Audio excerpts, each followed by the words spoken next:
नमस्कार दोस्तों, स्वागत है आपको अपने YouTube चैनल करेंट जी के हिंदी पर। तो ये वीडियो का PDF हमारे द्वारा currentgkhindi.com पर डाल दिए जाएंगे या आप हमारे डिस्क्रिप्शन बॉक्स इस वीडियो की PDF पा सकते हैं। और हाँ, अगर आप होने वाले RRB NTPC का एग्ज़ाम देने वाले हैं तो यह वीडियो आपके लिए काफ़ी महत्वपूर्ण रहने वाली है। हाल ही में RRB में जो एग्ज़ाम हुए थे हमारे द्वारा, उस एग्ज़ाम का GS क्वेश्चन का मिलाकर 50 क्वेश्चन इस वीडियो में लाए हुए हैं। हम यह क्वेश्चन काफ़ी मेहनत से लाए हुए हैं मेरे दोस्त। आप इस वीडियो को ज़रूर अंत तक देखिए, क्योंकि आपको बता दें यहाँ से RRB का क्वेश्चन रिपीट हो सकते हैं। यहाँ से RRB के क्वेश्चन एकदम रिपीट होने की संभावना है। तो चलिए देखते हैं हमारे सामने क्या क्वेश्चन निकल कर आ रहा है। और हाँ, मेरे जो भी भाई बहन इस चैनल पर नए हैं, चैनल को सब्सक्राइब कर दीजिएगा। वीडियो को अच्छा लगे तो वीडियो को लाइक कर दीजिएगा, ताकि हमारे द्वारा जो भी नोटिफिकेशन आए या नया अपडेट आए आपको कम से कम मिलता रहे। तो चलिए देखते हैं हमारे सामने क्या क्वेश्चन निकलता आ रहा है। वीडियो को शुरू करते हैं।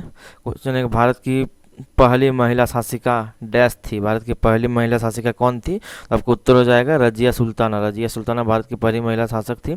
भारत का प्रथम गवर्नर जनरल डैश थे। कौन थे भारत के प्रथम गवर्नर जनरल? तो आपको हो जाएगा आंसर विलियम बेटिक। विलियम बेटिक थे भारत के प्रथम गवर्नर जनरल। और हाँ मेरे भाई, वीडियो का जो भी PDF है डिस्क्रिप्शन बॉक्स में उपलब्ध करा दिए जाएंगे हमारे द्वारा, या आप currentgkhindi.com पर विजिट कर वीडियो का PDF पा सकते हैं। वहाँ से आप वीडियो का जो भी है आप उससे वहाँ से डाउनलोड कर सकते हैं। चलिए देखते हैं दूसरा प्रश्न।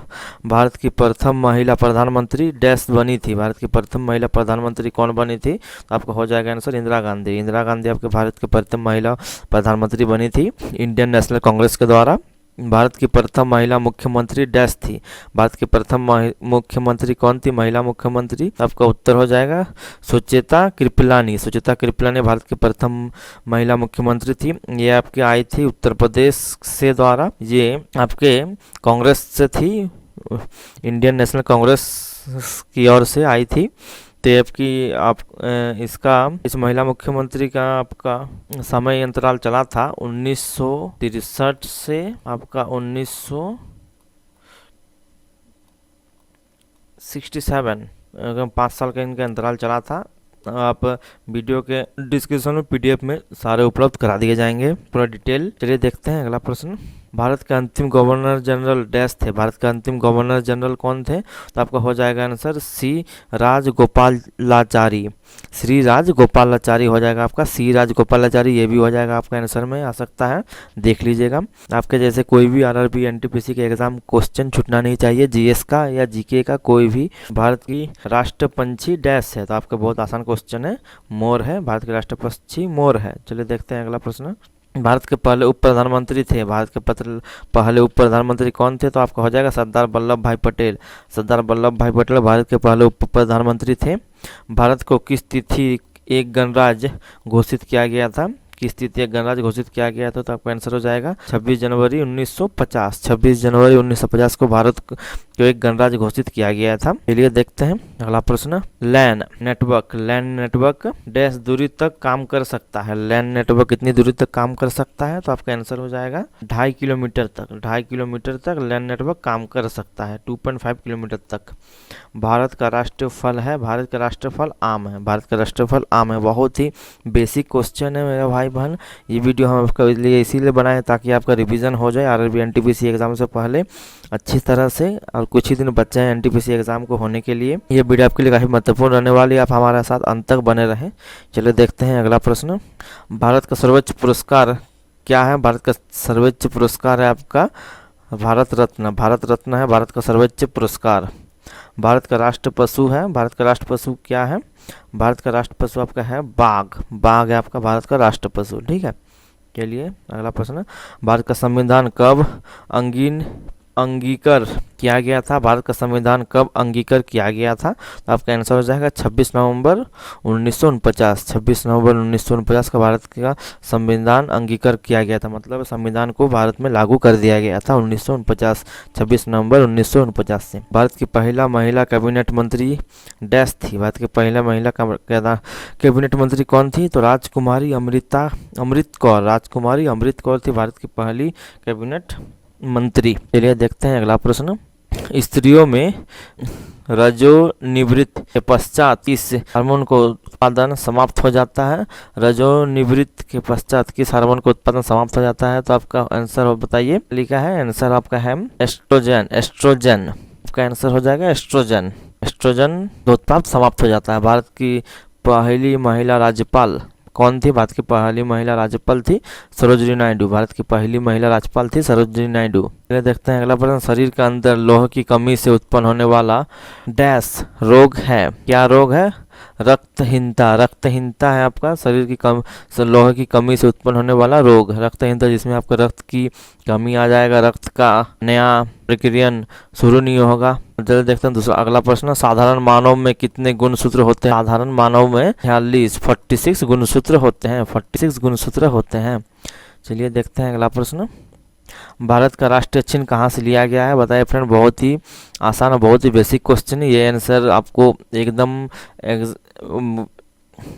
एग्जाम में आते साथ आपको इसमें खुद से लिखना चाहिए, लिखना आ जाए। जैसे सारनाथ स्थित अशोक के सिंह सतम से। सारनाथ स्थित अशोक के सिंह सतम से। भारत का राष्ट्रगीत डैश ने लिखा? भारत का राष्ट्रगीत किसने लिखा था? तो बंकिम चंद्र चटर्जी ने लिखा था भारत का राष्ट्रगीत। भारत का आपका राष्ट्रगीत लिखा था बंकिम चंद्र चटर्जी ने। चलिए देखते हैं अगला प्रश्न। भारत का राष्ट्रीय जलीय जीव क्या है? भारत का राष्ट्रीय जलीय जीव है आपका गंगा डॉल्फिन। गंगा डॉल्फिन है भारत के राष्ट्रीय जलीय जीव। ठीक है दोस्तों। निम्नलिखित में से विटामिन सी का सबसे उत्तम स्रोत क्या है? विटामिन सी का सबसे उत्तम स्रोत है आंवला। आंवला है विटामिन सी का सबसे उत्तम स्रोत। ठीक है। चलिए देखते हैं अगला प्रश्न। निम्नलिखित में से विटामिन डी के सृजन में पाया जाता है? निम्नलिखित में से विटामिन डी के सृजन में पाया जाता है सूर्य की किरणें। सूर्य की किरणें में विटामिन डी पाया जाता है। बायोस्फीयर रिजर्व शब्द का प्रयोग सर्वप्रथम डैश ने किया था? किसने किया था? तो एडवर्ड सुयस। एडवर्ड सुयस के द्वारा किया गया था बायोस्फीयर रिजर्व शब्द का प्रयोग। बायोस्फीयर रिजर्व शब्द का प्रयोग। चलिए देखते हैं अगला प्रश्न। शीतम मरुस्थल कोल्ड डिजर्ट जैव मंडल रिजर्व में स्थित है? किस रिजर्व में स्थित है? तो आपका हो जाएगा हिमाचल प्रदेश। हिमाचल प्रदेश में यह स्थित है। चलिए देखते हैं अगला प्रश्न। निम्नलिखित में से पृथ्वी दिवस किस तिथि को मनाया जाता है? पृथ्वी दिवस किस तिथि को मनाया जाता है? तो आपका हो जाएगा 22 अप्रैल। 22 अप्रैल को पृथ्वी दिवस मनाया जाता है। चलिए देखते हैं अगला प्रश्न। भारत का राष्ट्रीय पेड़ डैश है? भारत का राष्ट्रीय पेड़ क्या है? भारत का राष्ट्रीय पेड़ है आपका बरगद। बरगद है आपका भारत का राष्ट्रीय पेड़। 27 नंबर क्वेश्चन। भारत का राष्ट्रीय पेड़ है बरगद। देख लीजिए, बहुत ही महत्वपूर्ण प्रश्न है, बेसिक लेवल का क्वेश्चन है, इसे आपको एकदम याद रखना चाहिए। 28 नंबर। भारत के संप्रभुता डैश में निवास करती है? भारत की संप्रभुता भारत की जनता में निवास करती है। भारत की संप्रभुता भारत की जनता में निवास करती है। हाल ही में कंडक्ट हुए आरआरबी के एग्जाम में यह क्वेश्चन पूछे गए थे। भारत की संप्रभुता भारत की जनता में निवास करती है। चलिए देखते हैं अगला प्रश्न। मानव में डायबिटीज मधुमेह रोग को बचा सकती है? मानव में डायबिटीज मधुमेह रोग को किससे बचा सकती है? मसूर, चना, सेम और मटर जैसी फलियां।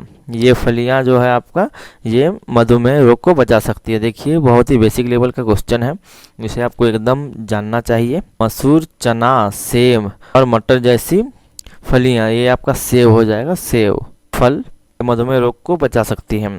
भारतीय बीमार पत्तन अधिकार एएआई का मुख्यालय कहाँ स्थित है? तो आपका हो जाएगा आंसर नई दिल्ली। नई दिल्ली में बीमार पत्तन अधिकारी एएआई में स्थित है।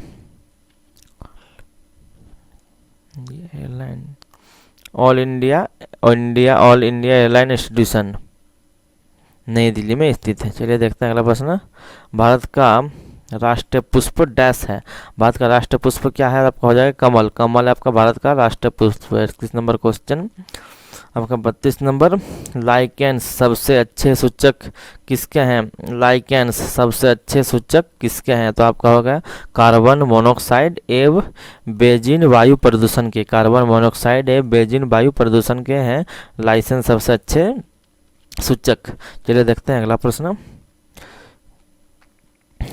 तीजवाइन किस लोक नृत्य गायक से संबंधित है? तीजवाइन किस लोक नृत्य गायक से संबंधित है? तो आपका हो जाएगा पडवानी छत्तीसगढ़। पडवानी छत्तीसगढ़ से यह संबंधित है।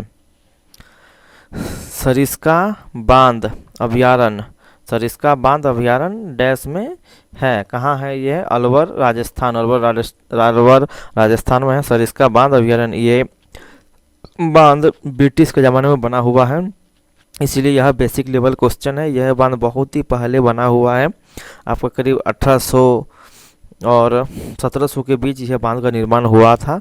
ये बांध का निर्माण कराया गया था ब्रिटिश राज के द्वारा। तो आप देख लीजिए, तभी राजा महाराजा का तभी शासन चलता था, तभी यह बांध का निर्माण कराया गया था। सिरका बांध अभयारण्य डैश में है, तो आपको अलवर राजस्थान, राजस्थान में भी अभी भी राजा महाराजाओं के कुछ अवशेष बचे हुए हैं। कुछ मतलब पूरा राजस्थानी राजा महाराजा के अवशेष के दौर में हमारे भारत को यह मिला था। चलिए देखते हैं अगला प्रश्न। सिगरेट के धुएं में मुख्य प्रदूषक डैश है, क्या है? सिगरेट के धुएं में मुख्य प्रदूषक क्या है?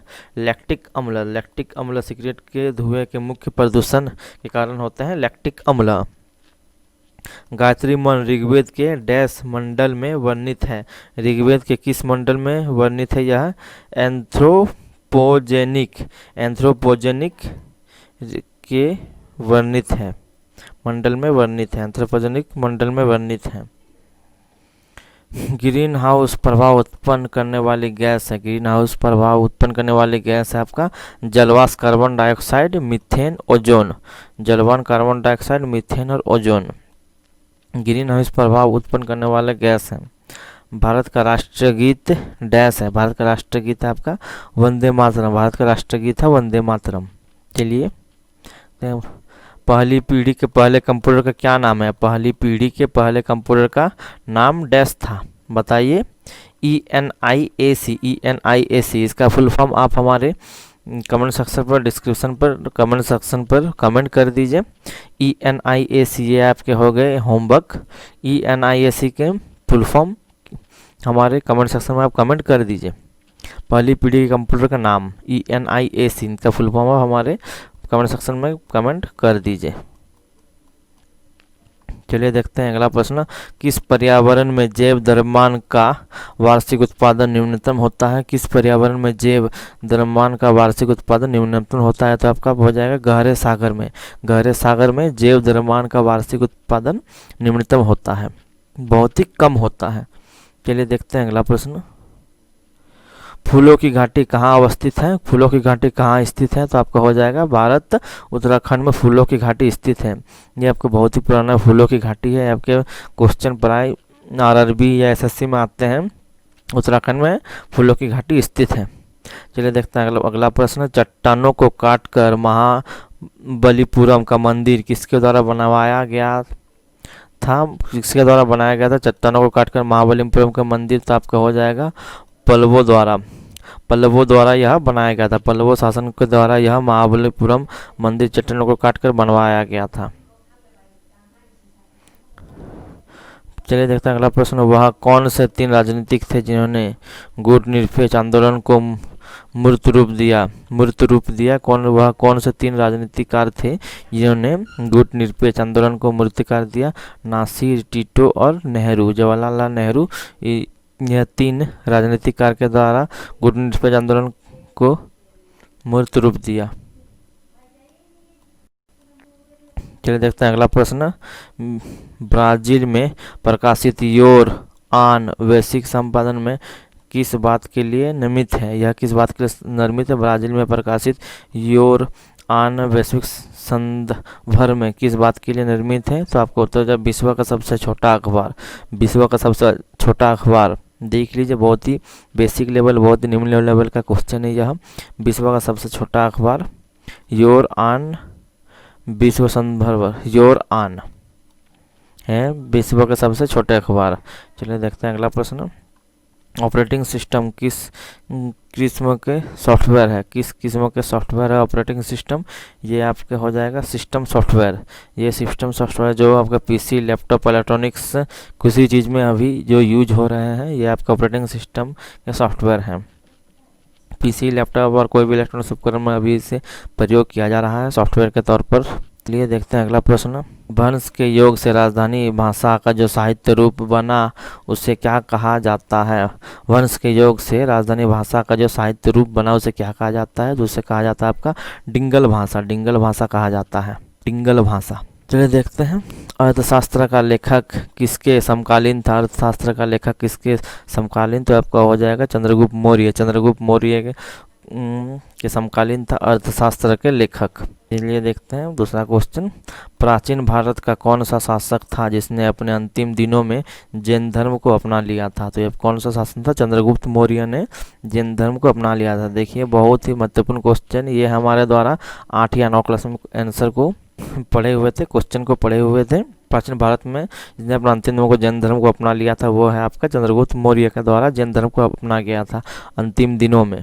अशोक का उत्तराधिकारी कौन था? अशोक का उत्तराधिकारी का आपका कृणाल। अशोक का उत्तराधिकारी था आपका कृणाल। भारत में सबसे पहले सूर्य राज्य में निकलता है, हो जाएगा उत्तर अरुणाचल प्रदेश। अरुणाचल प्रदेश में भारत का सबसे पहले सूर्य दिखाई देता है। यह आपके करीब 5:30 या 6 बजे के बीच यहाँ सूर्य उगता है। भारत का सबसे पहले सूर्य दिखाई देता है अरुणाचल प्रदेश में। अरुणाचल प्रदेश जो कि इसका राजधानी है आपका ईटानगर। ईटानगर इसका राजधानी है। जो मेरे भाई बहन ये वीडियो को अच्छा लगे तो वीडियो को आप लाइक जरूर कर लीजिएगा और हाँ चैनल को सब्सक्राइब जरूर कर दीजिएगा ताकि हमारे जो भी अपडेट आए आपको कम से कम उसके नोटिफिकेशन मिलता रहे। ये मिलते हैं अगले वीडियो में, तब तक के लिए धन्यवाद।